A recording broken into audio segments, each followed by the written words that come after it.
Salut la gang, de retour pour un nouvel épisode de Success Factory. Un 80e épisode, faut fêter ça. Et on a fêté ça avec un super invité, un de mes préférés invités qu'on a reçu à Success Factory. Sans rien enlever aux autres invités, ça a été vraiment un superbe podcast, haut en émotion, haut en couleur. On a un invité que c'est d'autant plus de par son bagage entrepreneurial, pas entrepreneurial, mais professionnel plutôt, que tout ce qu'il fait bénévolement, toutes ses implications, c'est un super humain carrément. En ce Patrice Lavoie de Emma Québec, un gars qui a énormément de bagages. Ça fait 1 an qu'il est à Emma Québec, ça se fait ressentir beaucoup. Il y a des super beaux projets qu'il a amenés dans cette entreprise-là depuis son arrivée. Mais ça fait un bon bout qu'il travaille dans les relations de presse et il a travaillé pour, je pense, entre autres, Hydro-Québec, l'Auto-Québec, les commissions scolaires et même en télé. On parle de quelqu'un qui a plus de 4500 entrevues médias à son actif. Donc, quand on dit expérience, ça ne peut pas être plus que ça. Vraiment, je vous dis, un super gars. Vous allez voir ses implications. Ça va vous donner le goût de vivre au maximum puis d'aider les gens qui sont autour de vous. C'est vraiment inspirant comme podcast. Puis, je vous suggère de l'écouter du début à la fin. Bref, un bon épisode, la gang, en compagnie de Patrice Lavoie d'Emma Québec. Je vais commencer avec ça parce que je trouvais ton bagage complètement... ça va dans tous les sens. On part pompier, TVA, TQS, les casinos, Commission scolaire de Montréal, Hydro-Québec, l'Auto-Québec, maintenant Emma Québec. Ça va dans tous les sens, là. Mais est-ce que là, tu te sens sur ton X avec Emma Québec présentement? En fait, oui, je me sens sur mon X, mais c'est drôle parce que la vie, parfois, nous amène à des endroits où on ne pensait pas aller.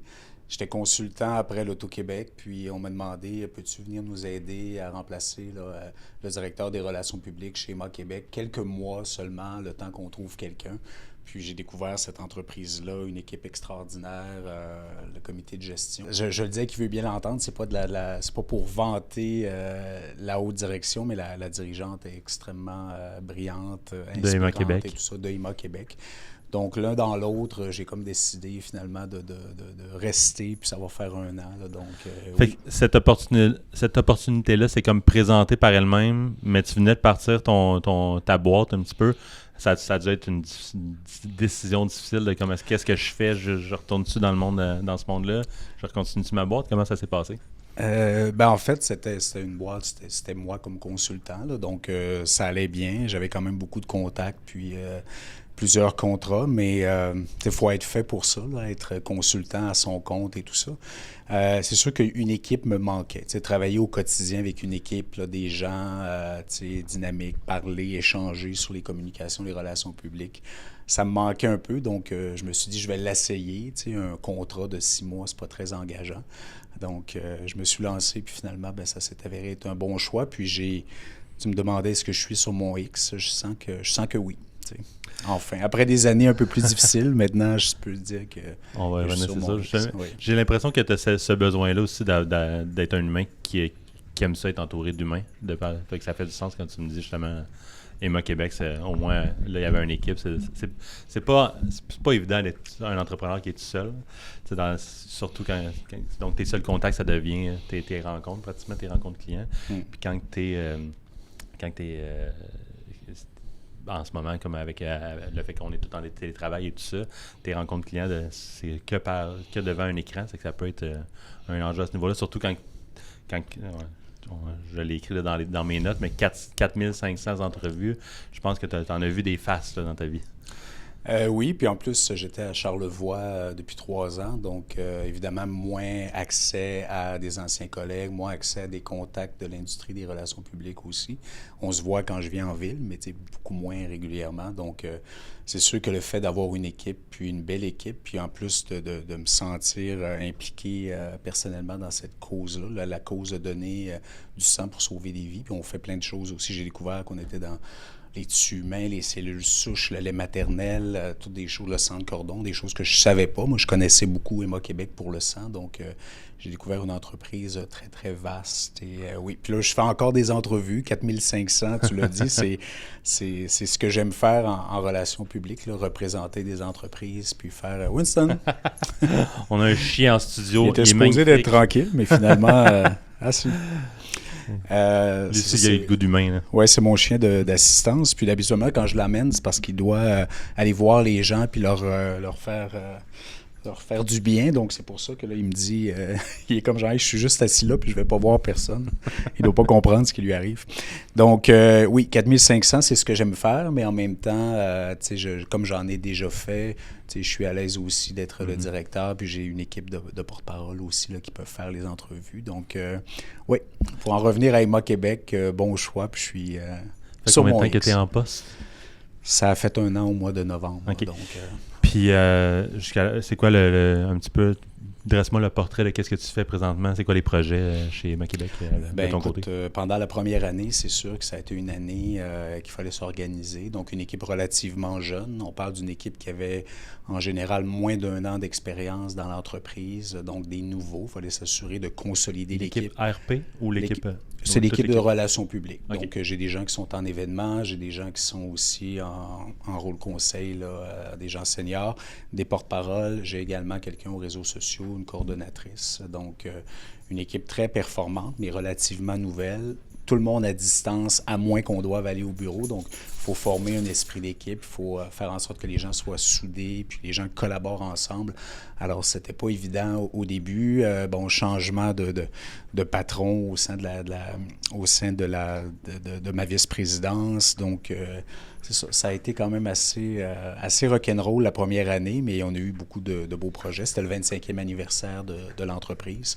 Donc, on a pu justement mettre en valeur les 25 dernières années. On a lancé un projet de réalité virtuelle aussi pour faire en sorte que les gens qui ont peu peur de donner du sang comprennent comment que ça fonctionne, puis comment le don de sang en soi, ressentent un petit peu de façon virtuelle le fait de donner du sang pour diminuer leur crainte. Donc, ce projet-là, c'était mon petit bébé. J'ai travaillé avec un comité aviseur d'experts à l'interne, fait que j'en suis bien fier. Puis, les projets ne manquent pas. Là. Mais parlons-en de ce projet-là. Parce que j'imagine que par VR, justement, on ne sent pas la piqûre. Là. C'est quoi exactement qu'on ressent dans ça? C'est quoi? En fait, on a vraiment recréé dans un de nos centres. On a emmené la firme OVA, qui est une firme québécoise. Elle est venue dans un de nos centres de dons. Elle a vraiment recréé l'univers exact. Même les tables, même les chaises, là, ça a l'air vrai. C'est assez fascinant. Puis, la personne arrive, puis c'est comme si on l'accueille. Il y a un avatar qui l'accueille, il y a une infirmière qui l'amène pour lui poser des questions, les petits tests pour s'assurer que tout va bien, on prend la pression, etc. Donc ensuite, on va s'asseoir sur la chaise de prélèvement. Donc beaucoup d'informations, puis en même temps, les avatars nous expliquent là, tout le long du processus, c'est quoi les différentes étapes. Donc, à la fois informatif, puis à la fois, les gens se disent « Ah ben écoute, c'est pas si pire que ça, c'est ça un don de sang ». Donc, avec la firme, on a travaillé avec des technopédagogues aussi puis la prémisse du projet, c'est vraiment lorsque quelqu'un vit une situation potentiellement anxiogène de manière virtuelle, quand on arrive dans la réalité, la réponse négative est moindre. Donc, on a pris ce pari-là. Puis, jusqu'à présent, ça se passe bien. Là, les gens apprécient beaucoup. Vous l'avez lancé quand, le projet? On l'a lancé cet automne. Au mois de Puis, à date, y a-tu eu pas mal de monde qui ont eu la chance de l'essayer? Ça a l'air de quoi les premiers? C'est un projet pilote, mais pour ceux qui l'ont essayé, soit dans nos centres ou dans nos activités de recrutement, parce qu'on a une équipe aussi de bénévoles qui vont un peu partout au Québec pour recruter des donneurs. Donc, au lieu de leur dire « Venez faire un don », on leur dit « Écoutez, on va vous montrer c'est quoi ». Donc, oui, ça sent. On a des très bons commentaires. On nous dit que la technologie est très réaliste, donc on est bien content de ça. Je vois un certain intérêt de ça, de peut-être le faire en école aussi. Est-ce qu'il y a des projets à ce niveau-là? J'imagine que ça peut être intéressant, justement, l'aspect VR, l'aspect donner du sang aussi, l'aspect éducatif de toute la chose, de sensibiliser les jeunes à ça. Est-ce que ça peut faire du sens d'aller vers ce créneau-là? Avez-vous pensé à cette partie? Oui, on organise aussi des collectes dans les écoles. Okay. Évidemment, les jeunes ne peuvent pas donner, mais ils organisent avec nous la collecte. Puis souvent, ce sont les parents qui sont invités à venir donner. Donc, oui, des activités de sensibilisation dans les écoles, dans les universités, les cégeps et tout ça. On apporte la technologie, puis c'est bien apprécié. Je ne savais pas cette partie-là. Donc, il y a un âge pour donner tout ça? C'est 18 ans. OK, 18 ans je ne savais pas ça? Oui. Intéressant. Ouais. Quand on a un aspect de direction dans une entreprise, souvent, comme tu le disais, là, comme ton projet, ça c'est ton projet bébé, il y a souvent une partie du temps qu'on s'accorde à monter l'équipe, former l'équipe, gérer les projets en cours. Il y a tout le temps une partie qu'on s'accorde à des petits projets, justement, bébés comme ça. Il y en a-tu d'autres que tu en as eu dans la dernière année? Bien, en fait, l'ensemble de l'œuvre, je te dirais, a été mon projet bébé parce que c'était... Il fallait vraiment s'assurer je m'étais fait un devoir de faire en sorte que l'équipe soit bien, que l'équipe soit heureuse en tant que gestionnaire, puis tout était à faire. Les gens étaient tellement nouveaux. Moi-même, j'étais nouveau, j'avais une équipe nouvelle. Ça signifie aussi une équipe qui a moins de connaissances de l'entreprise de façon plus technique, de façon plus importante. Donc, il faut s'assurer de livrer des projets de communication alors qu'on est tous un peu à nos premiers balbutiements. Fait que ça a été, au-delà de devoir organiser les communications, les relations publiques, revoir les politiques de relations de presse, revoir les politiques de réseaux sociaux, se dire, bon, écoutez, politique éditoriale, réseaux sociaux, elle est peut-être un petit peu à dépoussiérer. Donc, il y a eu beaucoup de choses techniques, tactiques, stratégiques à faire, mais mon gros bébé, ça a été...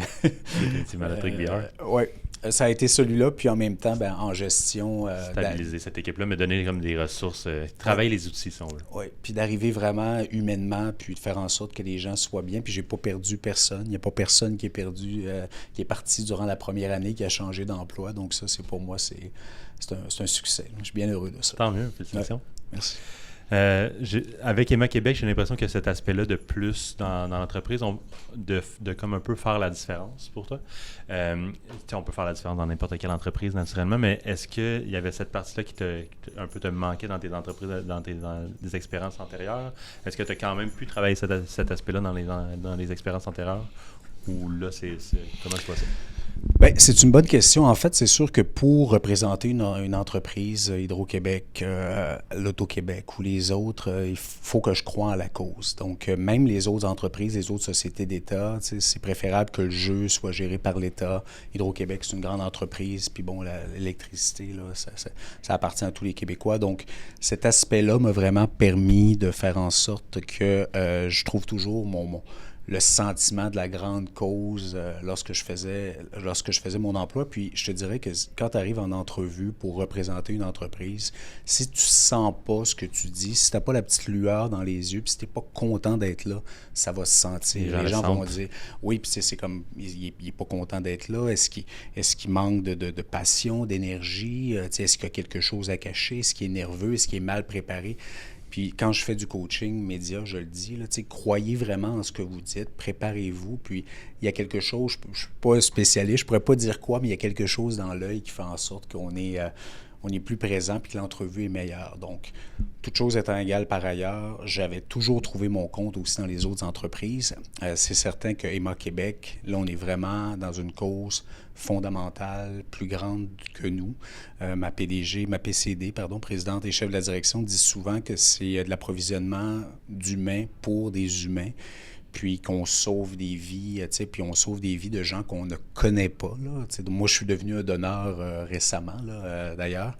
Donc, je vais faire mes dons de plasma et de plaquettes, puis je sais que ça sert pour soit soulager des gens, améliorer leur santé ou même sauver des vies. Je ne les connais pas, mais en même temps, ça donne un sentiment d'importance ou qu'on pose un grand geste pour la société. Fait que c'est sûr que ça serait mentir de dire que je suis pas fier de travailler pour cette entreprise-là. Là. Puis j'y crois fondamentalement que c'est une entreprise importante puis dont on doit être fier ici au Québec.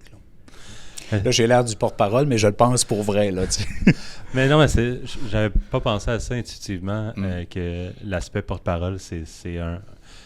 Sans dire que l'aspect vendeur, mais je vois le parallèle là, de être un vendeur, il faut absolument que tu crois à ton produit, sinon puis là, en étant tu deviens l'image de la compagnie en passant dans ces entrevues-là, en étant porte-parole. Fait que veux pas, il faut que tu crois en la cause, sinon c'est...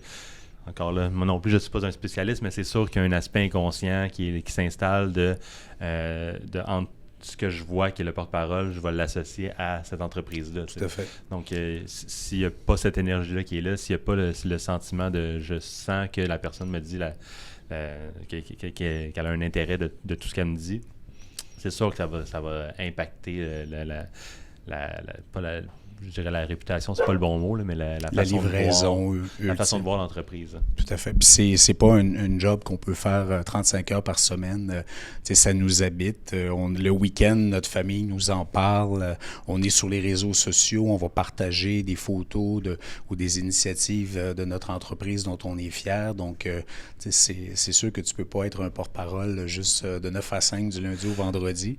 Puis les entrevues, c'est la même chose. C'est pourquoi je pense que j'aime encore ça après 20 ans d'être porte-parole. C'est parce que toutes les relations que j'ai eues avec des journalistes, ceux avec qui ça s'est moins bien passé, je peux les compter sur les doigts d'une main, là, mais en général, j'ai rencontré des gens aussi qui étaient passionnés de leur métier puis qui avaient un autre angle, mais qui voulaient juste aussi faire un bon travail. Donc, cette relation-là de confiance, ça m'aide maintenant. Il y a des journalistes que j'ai rencontrés là 10 ans, puis qui se disent, ben la voix, il est correct, il se prépare, il nous revient rapidement. S'il n'y a pas l'information, il nous le dit, il ne nous fait pas niaiser. Donc, le rôle, la réputation du porte-parole va bien aussi au-delà de son entreprise pour laquelle il est présentement.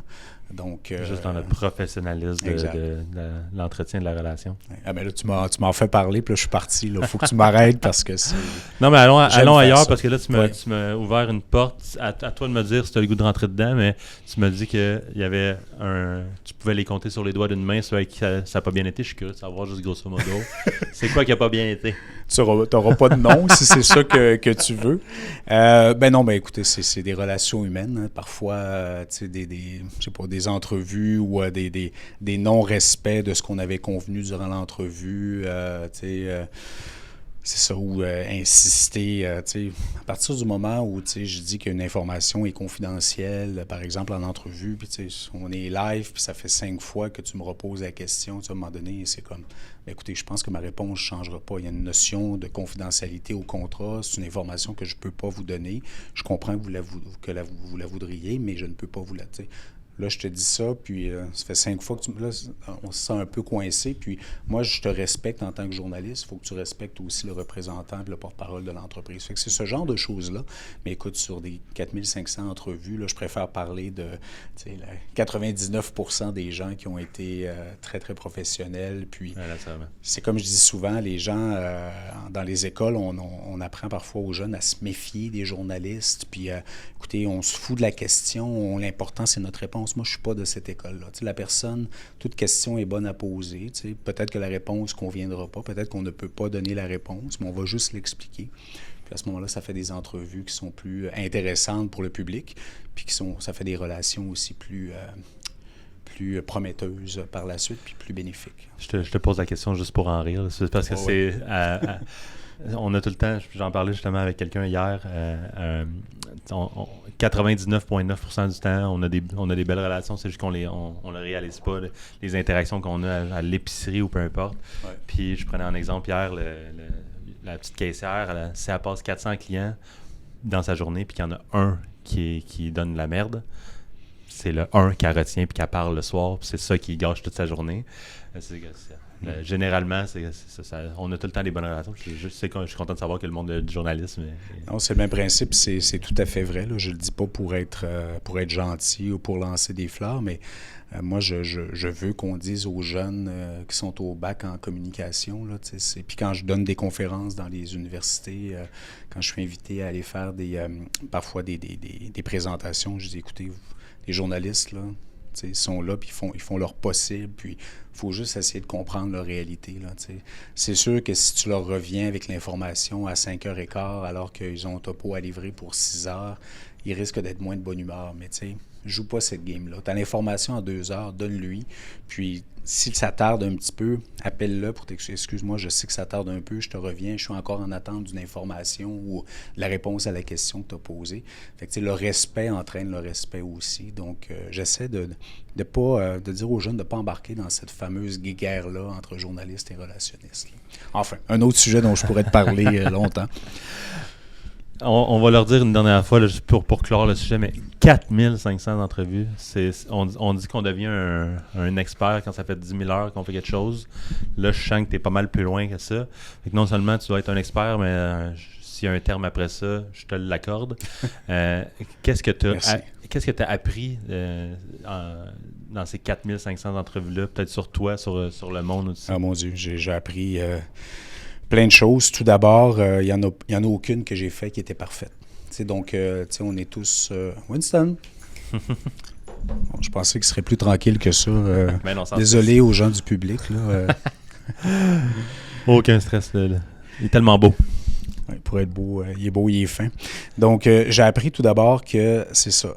Il n'y en a aucune des entrevues que j'ai faites qui était parfaite. Donc, tu sais, tout le perfectionnisme à outrance, j'ai déjà été dans la jeune vingtaine, puis, mon Dieu, on veut performer et tout ça, puis on regarde vraiment les défauts, puis on essaye d'être parfait. Mais là, maintenant, tu sais, essayer d'être parfait, ça rentre plus dans mon vocabulaire. J'essaie d'être le meilleur possible, tu sais, avec l'information que j'ai ici et maintenant, puis je donne toujours de mon mieux. Puis on se rend compte que le résultat est toujours bon si on ne se met pas cette pression-là supplémentaire d'essayer d'être parfait. Quand j'étais jeune, écoute, ma première entrevue, là, je peux le raconter, là, mais c'est rapidement. Une entrevue à TVA, je suis à Hydro-Québec, la première grosse entrevue. Là, les médias m'attendent en bas, puis on m'avait dit, Patrice, si tu fais une entrevue, tu sais, à l'époque, là, ça commençait à être à la mode de ne pas être rasé, là. Un petit 5 o'clock shadow. Donc, si tu fais une entrevue, il faut que tu te rases. Fait que là, une entrevue imprévue, je suis comme, oh mon Dieu, il faut que j'aille me raser. Je vais à la pharmacie du complexe des Jardins m'acheter un rasoir vraiment cheap. Et là, je me rase dans les toilettes, mais je me coupe, là. Je me coupe, là, écoute, ça saignait, là, intensément. Et là, je suis comme, mon Dieu, OK, là, faut que là, je suis nerveux, puis là, je transpire, puis en même temps, j'ai un Kleenex, puis j'essaye de m'essuyer le front, mais de m'essuyer le sang en même temps. Puis là, je te coupé à 2 places, sur la joue, puis ici. Et là, je suis dans l'ascenseur et je suis nerveux, puis je suis comme... Après ça, je m'étais dit, voyons, tu t'en allais pas à l'abattoir, là, tu t'en allais... Tu étais bien préparé, tu t'en allais parler à quelqu'un qui avait des questions pour lesquelles tu avais des réponses, mais c'est vraiment facile de se dire, bon, combien il y a de personnes qui vont me regarder? Je suis à heure de grande écoute, je suis sans filet, je suis en direct. La journaliste, elle veut me faire dire des choses que j'aimerais peut-être pas dire. T'sais. Tout ce stress-là qu'on se met, ça fait en sorte qu'on performe moins bien. Donc, un des apprentissages, c'est vraiment de s'enlever le stress de combien de personnes vont te voir, le risque d'erreur, le risque de ne pas avoir la réponse à la question. Avec l'expérience, là, ça se fait fort bien que je n'ai pas les réponses à toutes les questions, puis je vais seulement le dire.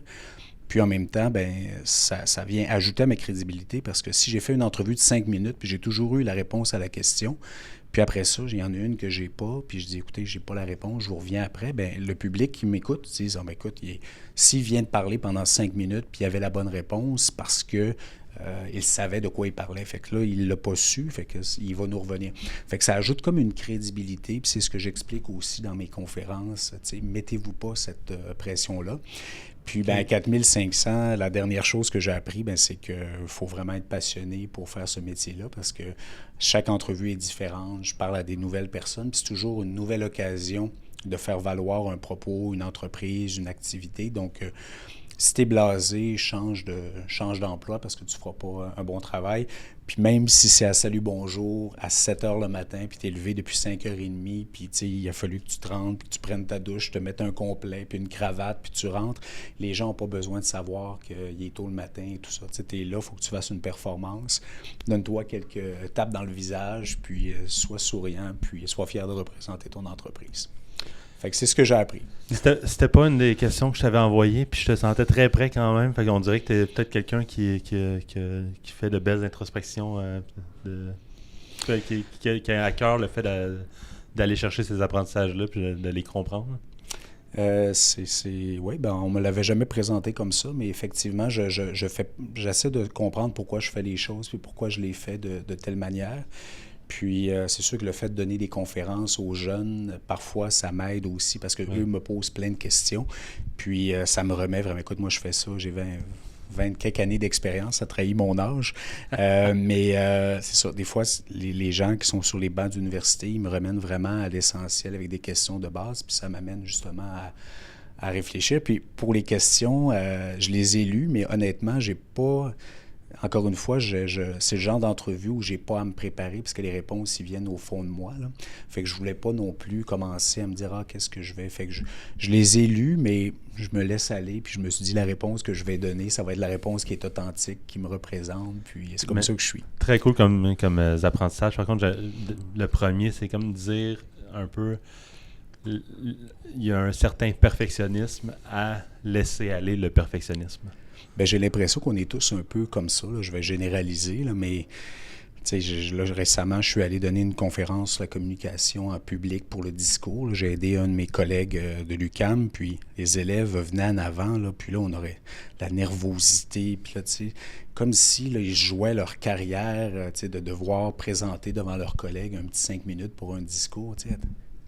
On relaxe, c'est soit toi-même ou les gens tentent aussi de cacher certains tics. Il y a des gens qui disent « Ah, moi, je parle beaucoup avec mes mains. » Mais si tu parles avec tes mains, on va t'aider à trouver des bons gestes pour que ce soit pertinent avec ton propos, mais on ne dénaturera pas qui tu es pour fitter un moule. La seule affaire que ça va donner, c'est que tu n'auras pas l'air naturel devant un public ou devant l'écran. Donc, ouais. Être parfait, c'est d'arrêter de vouloir l'être. Je pense que ça devrait être ça, le titre de l'épisode. J'aille pas ça. Prends des notes tantôt. J'ai vu que tu en faisais tellement que tu es rendu avec ton studio maison. Ah, mais c'est pas un studio aussi impressionnant qu'ici, mais justement, étant donné qu'on fait beaucoup d'entrevues à distance, puis même les médias, ils veulent pas toujours... des fois, je me dis, écoute, je peux me présenter en studio, je peux me rendre à Québec, je suis pas loin de Québec et tout ça. Puis souvent, ils me disent, oh non, monsieur Lavoie... En Zoom ou en FaceTime, c'est parfait. Donc, effectivement, j'ai un micro, là, presque aussi technologique que eux, là, mais un peu moins quand même. Puis, c'est ça, je me fais un petit setup avec mon ordinateur ou mon iPhone. Ce genre de demande-là, c'est quand même assez récent. C'est post-pandémie? C'est depuis la pandémie. Depuis la pandémie, c'est sûr qu'on n'avait pas le choix. Là. Les gens ne voulaient pas nous accueillir en studio, mais après ça, on s'est rendu compte, puis peut-être les autres aussi se sont rendus compte que les intervenants, il y a moins de risques de retard dans le trafic, les intervenants sont plus près. Peut-être que ça donne des entrevues aussi un peu plus intimes parce que les gens sont à la maison.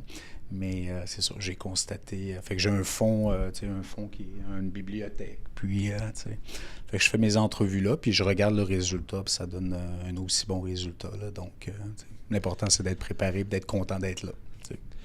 Avant de t'inviter, Patrice, je voyais un petit peu tes posts LinkedIn ici et là. J'ai vu quelques présences médiatiques que tu avais fait. Je sens tout le temps qu'il y a quelque chose inhérent en toi qui est comme un super humain. Je te sens super engagé, je te sens super impliqué avec la communauté. Tu as aussi juste le fait qu'il y ait un chien en studio pour ça, tu l'as mentionné tantôt, mais c'est un chien, je ne sais pas si c'est le bon terme, mais un chien aidant. D'assistance, exactement. Peux-tu me parler un petit peu de toutes ces implications-là, pourquoi ça te tient à cœur, puis lesquelles c'est en fait? Ben, la réponse est plate, mais je pense qu'on se doit en tant qu'humain de redonner un petit peu à la communauté de façon générale. Puis, il y a tellement de causes, il faut en choisir quelques-unes. Malheureusement, on ne peut pas donner des sous et du temps à tout le monde, mais moi, comment je choisis, ce sont des causes qui me tiennent à cœur. Il y a eu Movember pendant 5 ans. Oui. J'étais porte-parole canadien de Movember. Santé mentale des hommes. Les hommes, on le disait, vouloir être parfait. Donc, moi, en 2016, j'avais eu des problèmes un peu importants d'anxiété de performance et tout ça. Puis, j'étais porte-parole de Movember. Et quand ça m'est arrivé, moi-même, j'ai pas osé demander de l'aide parce que je me disais, non, il faut que, écoute, tu es porte-parole de Movember, tu connais la santé mentale. On se met de la pression. Come on, tu peux pas. Fait que exact. Je me mettais beaucoup trop de pression. Fait que ça m'a vraiment permis d'aller dire aux hommes, demander de l'aide, c'est pas un signe de faiblesse, c'est un signe de force. Puis parler à vos chums, puis soyez un petit peu plus près de vos émotions. Puis allez aussi, Movember, c'est le cancer de la prostate, cancer testiculaire et tout ça. Fait qu'aller chez le médecin. Fait que ce message-là m'avait beaucoup parlé. Donc, santé mentale. J'ai été aussi porte-parole, ambassadeur, en fait, pour l'Association québécoise de prévention du suicide, une année. Donc, santé mentale, c'est une cause qui me tient à cœur. Puis, par la suite, la cause LGBTQ+. On pense qu'on est en 2023 puis que maintenant, c'est beaucoup plus accepté. Oui, ça l'est, mais c'est fou à quel point c'est fragile. On l'a vu encore avec ce qui se passe avec les drag queens qui essaient d'aller lire des contes là, dans les écoles, avec les personnes trans, avec les projets de loi et tout ça. Faut continuer de se battre, puis c'est les alliés de ces personnes-là qui peuvent aller dans les médias ou aller sur leurs réseaux sociaux pour dire c'est bien de valeur, mais on veut que ces personnes-là aient accès aux mêmes droits que tout le monde. Donc ça, c'est sur mes réseaux sociaux, sur TikTok notamment, je fais beaucoup de publications par rapport à l'égalité des communautés LGBTQ+, et je tiens juste à dire ça, c'est fascinant le nombre de personnes qui m'écrivent. Des fois, j'ai des jeunes hommes il y en a un là, il était en Iran ou 22 ans, 21 ans. Puis écoute, Patrice, il dit, moi, je pourrais pas être out avec ma famille. Mais par contre, quand je te regarde sur les réseaux sociaux, puis je vois que tu as un copain, puis je vois que tu as un emploi, puis que tu es visible, et ça me fait sentir bien. Puis ça, j'en ai eu pas juste 4-5, j'en ai eu plusieurs, puis des gens qui m'écrivent, puis qui prennent la peine de me dire merci. Puis c'est des gens que je connais pas, puis que je rencontrerai jamais.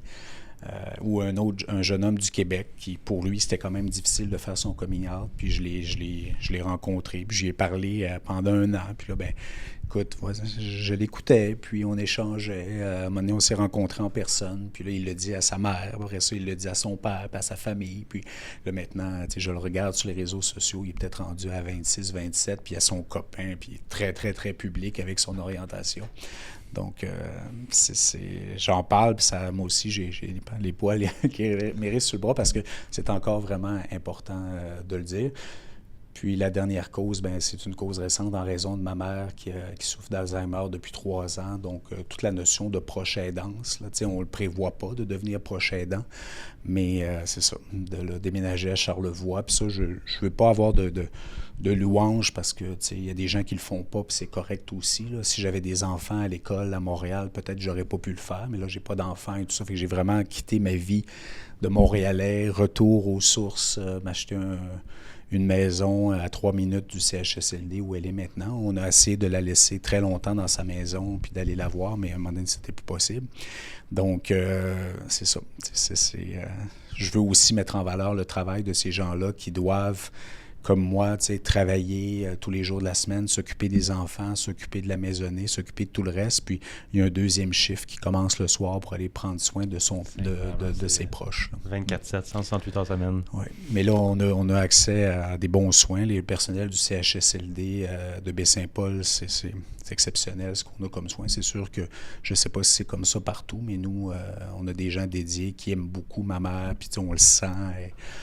Puis, c'est ça. Puis là, je jumelle ma passion des chiens avec... je les amène en CHSLD pour aller faire du bien à ma mère. Mais ma mère, elle n'aime pas tant les chiens. Là. Elle est contente qu'ils soient là, mais il ne faut pas trop qu'ils l'approchent. Mais les autres madames, il y a des madames et des messieurs qui adorent les animaux. Fait que quand j'arrive avec mes chiens, écoute, les préposés me disent que ça illumine leur journée puis qu'ils sont de bonne humeur pour le reste de la journée. Donc, ça donne, c'est pour cette raison de tous âges, ça donne des sourires, les animaux. Ouais. Bon, il a décidé de se coucher, là. On ne le dérangera pas.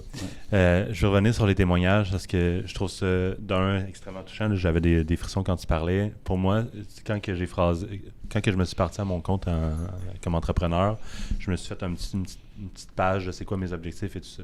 Puis mon objectif numéro 1 dans la vie, là, pour moi, mon agence marketing, c'est un moyen pour arriver à mes fins, qui est un moyen comme un autre. Ça pourrait être n'importe lequel. C'est pas une passion pour le marketing. J'adore le marketing. Ça aurait pu être quelque chose d'autre. Bon, ce qui me guide, c'est vraiment de me dire que d'aider quelqu'un. Fait que, par le marketing, c'est soit de faire grandir ton entreprise, t'aider à te faire grandir dans ton poste, à avoir tes objectifs et tout ça.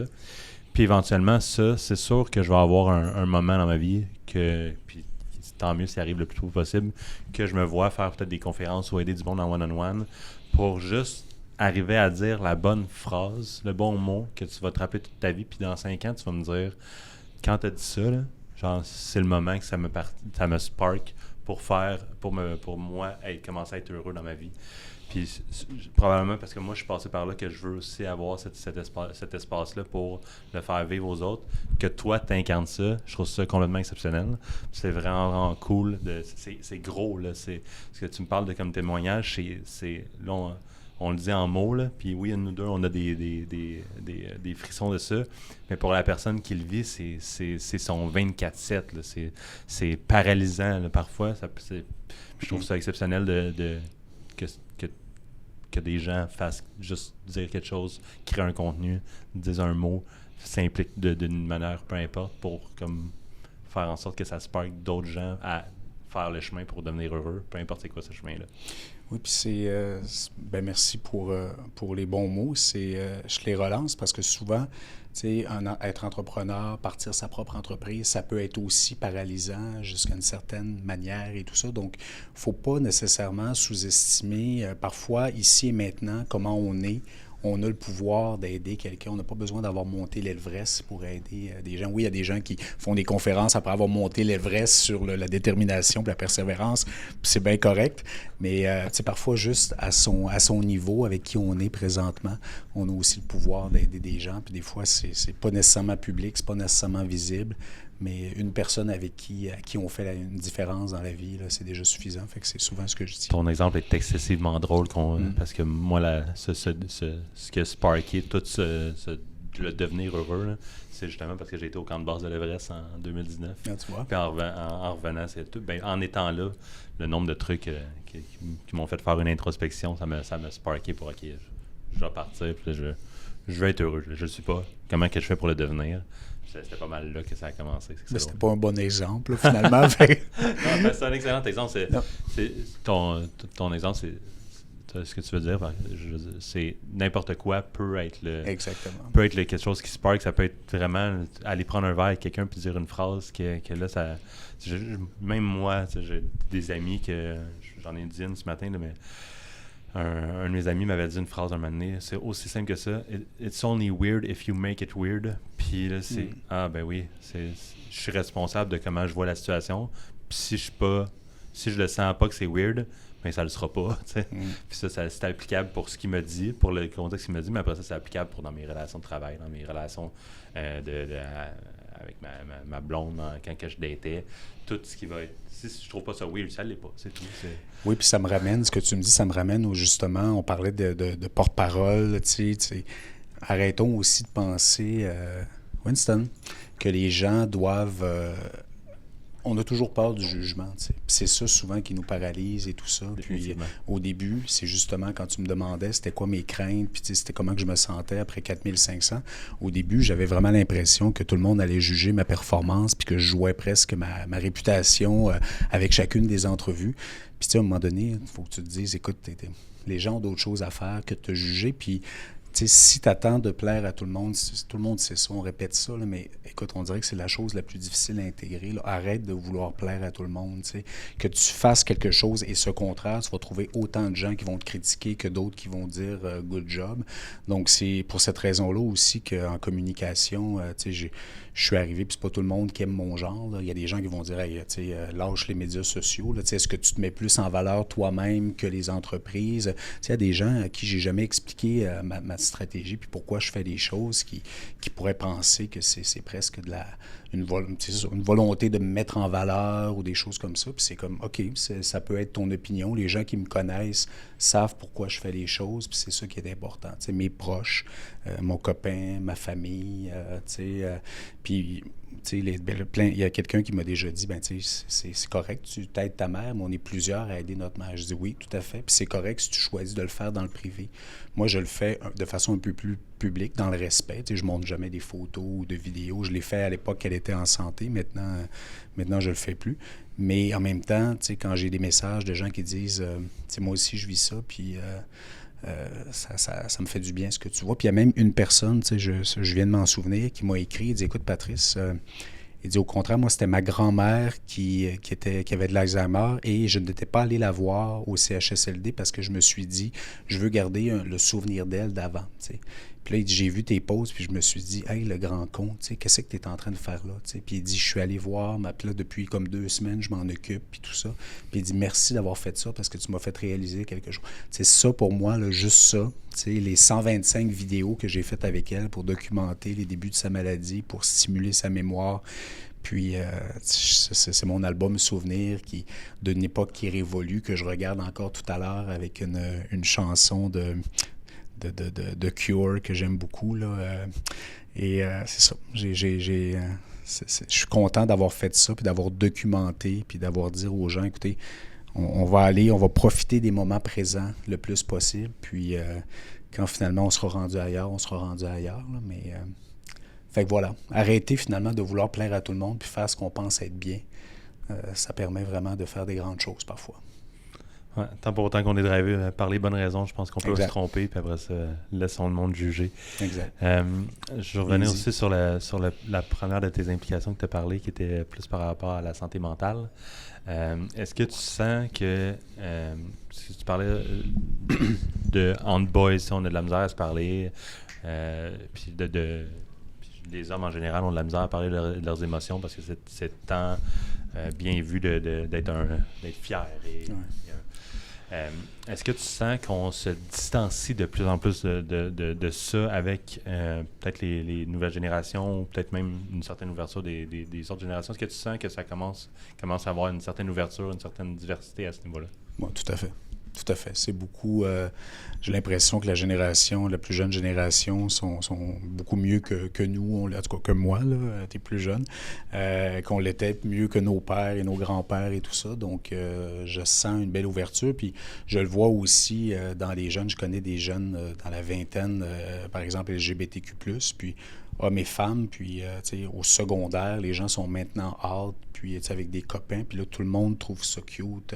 Ah, bravo, ton copain. Moi, c'est au secondaire. À l'époque, je savais pas encore que j'étais gay, mais s'il avait fallu que j'aie un copain au secondaire, il me semble qu'on se serait fait ostraciser. Fait que non, ça, c'est encore fragile. Il faut continuer de faire des efforts, mais ça s'améliore beaucoup. Puis, on a un devoir de mémoire aussi. Ça, je le dis beaucoup, encore une fois, si je prends les gens LGBTQ+, on l'a pas toujours eu aussi facile que ça. Fait que moi, quand j'entends des gens dire, ben là, je comprends pas, là, on n'a pas besoin d'un village, puis là, le défilé de la fierté gay, là, on n'a pas de fierté straight. Moi, c'est quand j'entends ça, écoute, c'est vraiment une... Parle-moi pas là-dessus, là. Mais, je dis souvent à ces jeunes-là, OK, mais dans les années 80, avec l'arrivée du sida et tout ça, puis les gens devaient se cacher, puis il y avait des descentes de police dans les bars clandestins. Il faut se souvenir de ça aussi. Puis il y a des gens, des trailblazers qui étaient là avant nous, qui fassent en sorte que maintenant, on peut se promener main dans la main avec un homme ou femme et femme dans le village, puis ou sur la rue, même au centre-ville de Montréal, ou même ailleurs en région, puis... C'est grâce à eux. Là. Fait que, faut aussi se souvenir de ça. Oui, ça va mieux, mais il faut aussi avoir un devoir de mémoire envers les générations précédentes. Clairement. Ça, c'était mon discours du commanditaire, mais je trouve ça important parce que les gens oublient trop. Ouais. C'est le but d'un mouvement, c'est que le mouvement n'existe plus, mais après ça, il en reste clairement des vestiges, mais je pense pas qu'on est rendu au moment qu'il faut se dire ce sont des vestiges. Il reste encore du chemin à faire, définitivement. Tout à fait. Malheureusement, oui. Avec tout ça, tout ce qu'on vient de parler à propos de ta carrière, les endroits que tu as travaillé, tous tes accomplissements, c'est quoi, si tu avais à mettre le doigt sur l'accomplissement dont tu es le plus fier, ça serait lequel? Difficile à choisir. Celle-là, j'aurais dû y penser à l'avance. L'accomplissement dont je suis le plus fier. Ma réponse... elle n'est pas précise, mais en fait, c'est parce que je suis vraiment parti de rien. Moi, j'ai été élevé, mère monoparentale, perdre mon père à 6 ans sans aucune figure paternelle, donc m'avoir construit ma propre masculinité. Je me rends compte que je suis gay en région, puis élevé dans un cul-de-sac et tout ça. Les gens, on n'attendait pas grand-chose de moi à l'époque. Puis je sais pas, je me suis construit un genre de caractère ou de force, puis seul, avec de l'aide de certaines personnes clés. Puis je suis quand même fier ben là, je suis pas à ma retraite, là, mais je veux dire, d'avoir fait ce chemin-là, puis d'avoir eu tant au niveau des emplois que j'ai occupés, c'était plus une vocation à certaines limites, parce que comme je le disais, être porte-parole, il faut vraiment qu'on le sente. Donc, tant à les entreprises que j'ai représentées, les gens que j'ai rencontrés, les équipes que j'ai eu à gérer comme directeur avec beaucoup de bienveillance. Je pense que j'ai été un bon boss au cours des dernières années. En tout cas, j'ai essayé. Puis ce que j'entends, c'est que j'ai un retour de gens qui ont beaucoup apprécié que je sois celui qui les mobilise. Puis humainement aussi, ça c'est le côté professionnel, mais on n'est pas juste unidimensionnel. Donc humainement, d'avoir arrivé aussi à régler les problèmes un peu d'estime de soi, puis de confiance, puis de croire en moi, puis de ne pas me laisser distraire par le bruit de ce que les gens pensent. Et tout ça, c'est, encore des fois, ça c'est pas complètement réglé. Des fois, je suis comme, qu'est-ce que les gens vont penser? Non, regarde, fais ce que tu as à faire, puis tu le fais pour les bonnes raisons. Puis, c'est ça, l'humain, puis le professionnel que je suis devenu, là, sans prétention, je pense que sachant d'où est-ce que je suis parti, puis le bagage que j'avais, je suis fier de ça. Tu as le droit d'être fier, même si tu n'es pas à ta retraite aussi. C'est correct de regarder dans le miroir de temps en temps. Juste regarder dans le rear view. Ouais. Ça, j'ai fait ce chemin-là. Ouais. Je suis content. Ouais. Parce qu'il m'en reste encore beaucoup à faire, mais... J'entends ça. Ouais. Tout le monde est jeune, il faut le réaliser. Ouais. Puis, faisons le tour aussi sur... finalisons ce tour-là sur la partie porte-parole également, puis tout ce qui est RP. Est-ce que tu as eu des grosses crises à gérer dans ta carrière? J'imagine que oui. Ça a été quoi la ou les plus grosses crises que tu as dû gérer? Ben, en fait, il y en a eu plusieurs. En fait... Si je pense à l'époque d'Hydro-Québec, c'est une époque, les 4 ans que j'ai été là, c'est une époque où on a eu beaucoup de pannes majeures, des pannes de lignes de transport, des pannes aussi qui ont duré longtemps pendant le temps des fêtes, etc., etc. Donc, ça a été vraiment... l'ensemble de l'œuvre a été une continuelle gestion de crise. dont je suis bien content d'avoir relevé. Peut-être la plus grosse crise, c'était la crise des compteurs intelligents d'Hydro-Québec. J'ai fait 800 entrevues juste là-dessus. Ça passait pas dans le Québec. Il y avait des opposants au projet, très vocales, qui se manifestaient, donc qui arrivaient puis qui communiquaient des faussetés dans le public. Puis on avait du mal à vraiment faire passer la vérité. On devait aller faire des rencontres publiques dans différents milieux. Ça a été quand même une année assez intense, mais non, j'ai... C'est ça. Ça serait peut-être celle-là, mais... 800, juste là-dessus. Oui. Bon Dieu Seigneur. Ça, c'est 800 où je prends là, ma peine de tout expliquer, puis je pars de la genèse. Des fois, les entrevues pouvaient durer 45 minutes, puis je voyais... après l'article, puis je me dis, mon Dieu, c'est complètement ridicule. Qu'est-ce que... Ils ont pris 45 minutes de mon temps pour finalement garder une petite bribe complètement anodine, puis c'est une personne qui se plaint que ses doigts craquent et saignent quand elle s'approche du compteur intelligent. Là. Des choses complètement farfelues, puis je me dis, ça se peut pas qu'en tant que société, on accepte ça. Mais bon... désolé pour la journaliste qui a écrit ça il y a déjà 15 ans, puis pour la personne dont les doigts craquent et saignent, là, mais encore aujourd'hui, là, comment? Patrice, tu as une grosse présence sur les réseaux sociaux quand même, notamment LinkedIn, également TikTok, dans lequel tu as plusieurs centaines de milliers d'abonnés même. Explique-moi un petit peu pourquoi, puis est-ce que c'est quelque chose que... J'imagine que c'est quelque chose que tu aimes faire si tu es rendu justement à ça. C'est quoi le but derrière ça, de cette présence-là? Ben, les réseaux sociaux, ça a commencé beaucoup, je te dirais, avec Twitter à l'époque. Là, si je remonte quand j'étais jeune relationniste, parce que je trouvais que c'était une bonne plateforme pour mettre en valeur les entreprises que je représentais, les causes qui me tenaient à cœur. Donc, Twitter, ensuite Instagram est arrivé, puis ça a donné que j'ai eu quand même beaucoup d'abonnés sur Instagram. Puis là, étant donné que j'avais beaucoup de contacts sur ma page Facebook privée, j'ai ouvert une page Facebook publique. Donc, de fil en aiguille, le nombre d'abonnés a augmenté, puis ça m'a permis justement de faire faire valoir mes messages, puis de rejoindre les gens.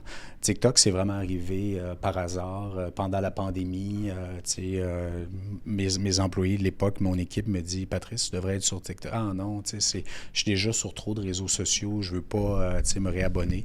Finalement, je m'essaie, puis je suis comme « Ah, tu sais, ça, c'est un aspect que j'avais pas dans mon travail, le côté création. Puis je suis comme, écoute, j'aime ça, produire des vidéos, mettre une belle musique, faire un montage, s'assurer que les textes fit. Fait que là, je dis, c'est un bel outil, avec des petites vidéos de 15-16 secondes, des fois moins, des fois un peu plus. Et je me suis rendu compte que j'étais bon à faire ça. Fait que j'en ai fait, puis du jour au lendemain, j'ai passé de 300 abonnés, puis il y a une vidéo qui a été virale. Je suis monté à 6000 abonnés en une nuit. Puis après ça a commencé à augmenter. Puis là, je suis à presque 250 000 abonnés. Puis, c'est ça. Je continue parce que ça me permet de faire valoir tous mes messages de santé mentale, estime de soi, LGBTQ+. Je publie beaucoup de choses sur mes chiens aussi, donne des trucs pour savoir comment les dresser, etc., etc. Et ça a été aussi, j'ai poursuivi, j'en ai parlé tout à l'heure, mais les fameux vidéos que j'ai fait avec ma mère pour stimuler sa mémoire. Au début de la maladie, parfois, elle filait moins. Je dis, maman, mets-toi belle, là, mets-toi du maquillage, coiffe-toi. Puis elle était toute fière. Ah oui, fait que là, elle revenait. Puis on faisait une vidéo, une petite danse ou des choses comme ça. Puis là, le soir, j'arrivais puis je disais, regarde, on a fait cette vidéo-là. Ah oui, ok, j'étais bonne. Je dis, ben oui, garde, t'es belle, garde les commentaires des gens. Puis c'était souvent en anglais. Il y a beaucoup de gens qui écrivent en anglais. Donc là, je lui traduisais. Puis ça la rendait fière. Puis ça lui permettait vraiment de se remémorer ce qu'on avait fait. Jusqu'à temps que là, finalement, je m'en suis servi comme un album souvenir vidéo. Je le répète encore, mais ça, c'est précieux. Parce que la mémoire oublie, hein, j'ai du mal, là, je la vois maintenant, puis j'ai du mal à me souvenir de comment elle était. Ma vraie mère, là, puis je regarde la vidéo, puis je me souviens, c'est ça, de son sourire. Puis on a des moments où je la fais parce qu'elle me trouvait bien drôle. Là, je suis pas si drôle que ça, mais ma mère me trouvait drôle. Fait que là, je la vois rire de bon cœur dans la vidéo. Puis c'est ça. Je regarde ça pas régulièrement, là, puis à brailler et tout ça, parce qu'il faut être dans l'action. Puis là, ça, c'est du passé maintenant. Je suis là pour m'occuper d'elle ici et maintenant, mais ça va toujours être précieux. Ça te suit quand même. Moi, c'est ça, c'est précieux dans le sens que tu vas probablement le revisiter ici et là dans ta vie. C'est une belle façon, c'est une belle mémoire pour. C'est cool. Puis je te dirais que je le regarde encore, puis l'émotion monte, hein, parce que. J'y crois, j'ai pas de misère. 125, là, c'est du temps passé avec elle.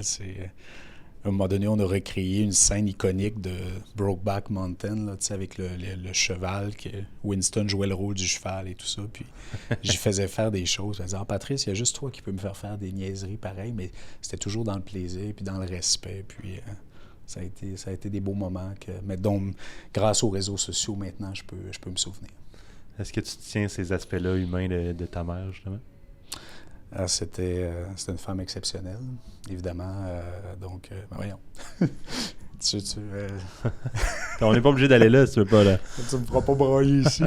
Non, c'est une femme exceptionnelle, puis elle était, c'est ça, elle nous a élevés seuls et tout ça. Donc, j'ai toujours été très proche d'elle, ma soeur aussi. Donc là, maintenant, c'est juste un retour de balancier de s'occuper d'elle. Puis encore là, tu sais, on mérite même pas de... Tu sais, les gens me disent c'est exceptionnel, mais j'ai l'impression que c'est juste ma place. Puis d'ailleurs, tu m'as relevé un message. Il y a déjà des gens qui m'ont dit, mon Dieu, t'as mis ta vie sur pause pour aller t'occuper de ta mère. J'ai dit, j'ai pas mis ma vie sur pause. Ma vie, c'est ça. Tu sais. Puis je suis fier. Puis au lieu d'aller au théâtre ou au restaurant le vendredi soir, des fois, je vais passer mes vendredis au CHSLD avec elle. Puis on se tient la main. Puis... des fois, c'est moi qui la berce parce que ça la calme beaucoup. Fait que là, on est sur la chaise, puis je la berce un petit 15 minutes, puis ça lui fait du bien, tu sais. C'est des moments qui ne reviendront pas. Fait que j'essaie vraiment à chaque moment de me dire, elle est plus là comme elle était, mais au moins elle est là, puis je vais en profiter autant que je peux. C'est drôle parce que moi, tu me fais penser un petit peu que c'est ça la vie, carrément, parce que je pense souvent de cette façon-là que qu'est-ce que je vais me rappeler sur mon lit de mort. Je vais pas mal plus me rappeler de ça que l'épisode 8 de la saison 3 d'un show de Netflix. Tout à fait. Ouais. Fait que félicitations pour ça aussi, c'est très inspirant, mon cher Patrice. Tu vois, le chien, c'est un chien qui a une sensibilité exceptionnelle. Puis chaque fois que, si j'ai des émotions, je suis triste, là, il va exactement faire ça. Il monte sur moi. Puis là, il veut me lécher pour, tu sais. Fait que là, il a senti quelque chose, là. C'est bon. Ça a l'air ésotérique, mais c'est vrai. Il est exceptionnel, ce chien-là. J'y crois, mais il a l'air très, très, très gentil aussi. Il est comme plus humain qu'un humain, parfois. Finissons avec un petit segment Varia. Ah, mon Dieu. Tu m'avais pas dit qu'il y aurait un segment Varia? C'est pas une question rafale? Non, c'était des questions... ça va aller un petit peu dans tous les sens. Juste pour voir un petit peu ton opinion, puis je te laisse aller là-dessus. C'est déjà fini, il me semble qu'on est ça va vite, hein? Déjà 1 heure. Ta vision du monde de l'influence au Québec, ça ressemble à quoi? Premièrement, j'utilise moins le terme influence, j'utilise le terme ambassadeur web souvent. Il y a beaucoup de positifs si on veut faire du positif. Il y a beaucoup aussi de choses peut-être un peu moins importantes. J'ai une opinion positive de certains types de contenus. D'autres, je pense qu'on pourrait s'en passer. J'ai tendance aussi à penser qu'il y a peut-être un peu d'agisme aussi, là, style, si t'es en haut de 30 ans, t'es moins cool, en haut de 35 ans, t'es moins cool sur les réseaux sociaux. Un peu aussi, on sent que beaucoup le culte du corps parfois, où c'est les beaux gars et les belles filles qui ont le plus d'abonnés, puis... En tout cas, ça, c'est la partie moins positive, mais en général, il y a aussi là, des gens qui font de l'influence pour justement les mères de famille, s'assurer d'avoir une communauté, des choses positives. On vient de collaborer avec des gens là, pour mettre en valeur le lait maternel et les tissus humains, puis nos épisodes de podcast là, chez Emma Québec, puis les filles ont été exceptionnelles. Donc, il y a beaucoup de bonnes personnes, mais je pense qu'on doit quand même regarder un peu ce qu'on fait, puis encourager peut-être ce qui se fait de bien, puis... laisser aller les choses qui sont peut-être un peu plus superficielles. T'sais. Je vais le dire comme ça. Tu as travaillé aussi, on le disait au début de l'épisode, mais à TQS, TVA aussi, dans ton début de carrière. Ça fait excessivement longtemps. c'est dans une autre vie, mais tu as aussi passé pas mal à la télé, tout ça. Il y a beaucoup de coupures en ce moment dans les médias. Comment tu vois ça de ton côté? Excessivement triste. Puis c'est comme je disais tout à l'heure, c'est des gens avec qui je collabore au moins parfois chaque semaine depuis des années. Puis quand je vois ce qui se passe, c'est triste parce qu'on a besoin quand même d'une information de qualité. Maintenant, les journalistes peuvent même plus mettre leur information sur les plateformes de méta, ce que je trouve vraiment aberrant. Donc, c'est triste. En même temps, j'aime que les gens baissent pas les bras puis continuent de dire non, c'est bien de valeur, mais ça prend à la population une information de qualité, puis on va continuer, mais...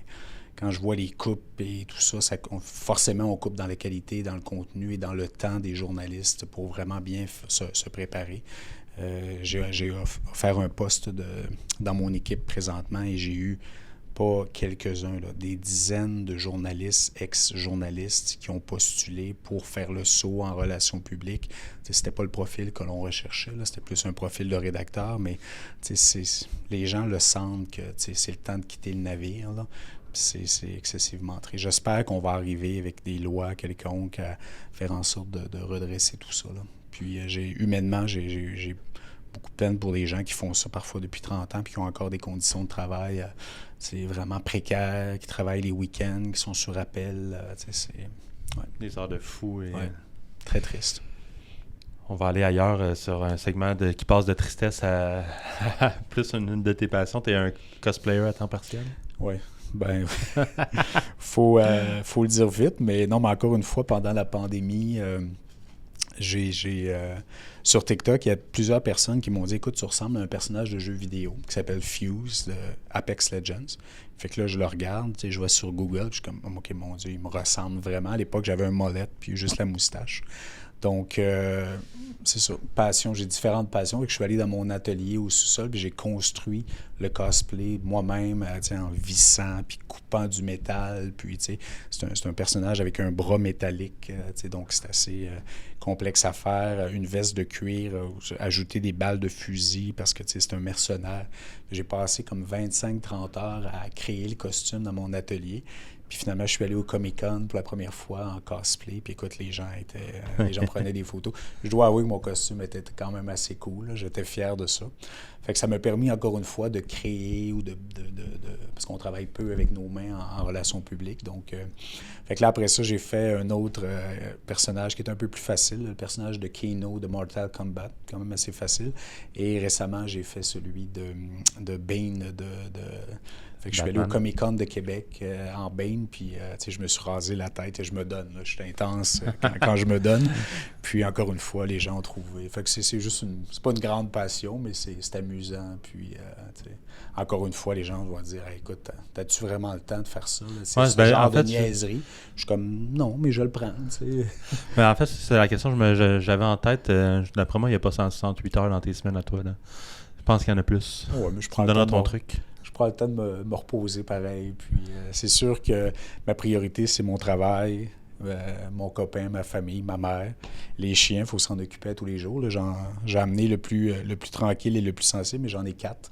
2 qui sont d'entraînement pour être aussi chien d'assistance, puis le 3e, on l'aime, mais je pense qu'il va être trop fou. On ne sera pas capable de rien faire avec, donc il faut que je m'en occupe et que je les dresse chaque jour, mais il y a toujours du temps pour faire des choses qu'on aime. Patrice, on finit avec cette question. Je lisais qu'en ce moment, il y avait 3% des Québécois qui te donnaient du sang, ce qui semblait être insuffisant. Ça ressemble à quoi le soft spot pour ça? Puis comment qu'on arrive là? En fait, oui, c'est insuffisant. Puis, on a quand même des donneurs réguliers, très généreux, qui viennent à chaque semaine pour le plasma, aux 2 semaines pour le plaquette, ou plus régulièrement, là, quand même aux 56 jours, aux 84 jours pour les dons de sang. Il y a des gens qui sont présents au rendez-vous. Puis on a des soirées de donneurs où on célèbre des gens qui ont 1000, 1200, même 1500 dons en carrière. C'est des donneurs de métier, qu'on peut dire. Mais pour le 3%, c'est ça. C'est justement avec l'outil de la réalité virtuelle, démystifier un peu c'est quoi le don de sang. Continuer d'aller dans les écoles pour dire aux gens, écoutez, c'est important de donner, on sauve des vies. À tous les 80 secondes, il y a quelqu'un au Québec qui a besoin de sang dans un des hôpitaux au Québec. Tous les 80 secondes, là, c'est pas... calcule ça, là, ça veut dire que pendant l'heure qu'on a été, là, il y avait eu un petit peu moins de 60 personnes qui ont eu besoin de... C'est quelque chose. Donc, en continuant de sensibiliser, d'allant dans les médias, de regarder les campagnes publicitaires, et ça passe beaucoup par le bouche à oreille aussi. Puis, moi, je dis aux gens, si vous êtes donneur, emmenez donc quelqu'un de votre famille pour, premièrement, la personne va se sentir rassurée, puis vous allez pouvoir lui dire, viens avec moi, tu vas voir, ça ne sera pas si pire que ça. Donc, il faut collectivement faire en sorte de contribuer, puis quand tu le fais une fois, tu te dis « Oh mon Dieu, c'est juste ça. » C'est pour ça que j'avais des craintes ou j'avais des appréhensions. Puis après ça, le sentiment que tu as, moi en plus, c'était la première fois que je pouvais donner puisqu'on a changé les règles pour les personnes de la communauté homosexuelle. Donc, j'ai donné vraiment pour la première fois le 4 décembre. Puis on changeait les règles le 4 décembre, puis j'étais là le 4 décembre. Puis c'est sûr que pour moi, ça représentait encore une dimension supplémentaire, mais le feeling que tu as quand tu sors, là, je le répète, mais d'avoir l'impression d'avoir fait un don de vie à une cause plus grande que toi, à quelqu'un que tu connais pas, puis tu dis, OK, il y a quelqu'un que tu vas aider de cette façon-là, c'est un sentiment tellement, tellement grand que je souhaite à tout le monde de pouvoir le vivre. Beau sentiment de fierté qui s'installe. Merci beaucoup pour la discussion. Ben merci à toi, Patrice. Je reviens sur ces mots-là que j'ai mentionnés pendant l'entrevue, mais c'était très inspirant. Les frissons étaient de vrais frissons. Je pense qu'il y a beaucoup de choses à apprendre de toi en tant qu'humain, de tous les apprentissages que tu as eus. Fait que je vais te redire un beau gros félicitations pour tout ce que tu fais puis tout ce que tu incarnes. C'est vraiment cool. Bien, merci à toi. Puis c'est la première fois que je m'ouvre, comme on se disait avant l'entrevue. Je suis habitué de parler des causes et des entreprises que je représente, mais c'est la première fois que je parlais autant de moi. Mais bon, t'as failli me faire brailler, mais en même temps, je me suis surpris. Mais merci Ça sera pour un deuxième entrevue où j'essaierai vraiment d'avoir ces larmes-là. Non, ça va aller. Je finis tout le temps avec la même question, Patrice. Ouais. Si on veut s'informer sur toi ou sur Emma Québec, comment on fait ça? Ah ben écoute, Emma Québec, on a juste à taper Emma Québec sur Google et tout ça, puis aller sur notre site. Le site Je Donne aussi, Emma Québec, donc on peut prendre rendez-vous pour de faire un don de sang, plasma, plaquettes, on prend tout, lait maternel également, tissu humain, bien ça, c'est quand les gens sont décédés. Fait qu'on n'en veut pas tout de suite. On les veut plus tard possible dans votre vie, sans de cordon, etc. Donc, puis pour moi, ben, c'est Patrice Lavoie sur un réseau social près de chez vous. Là, je suis partout, @Patrice Lavoie, donc c'est facile de me trouver. Allez suivre ça, allez donner du sang, puis encore un gros merci, mon cher Patrice. Merci à toi. Merci.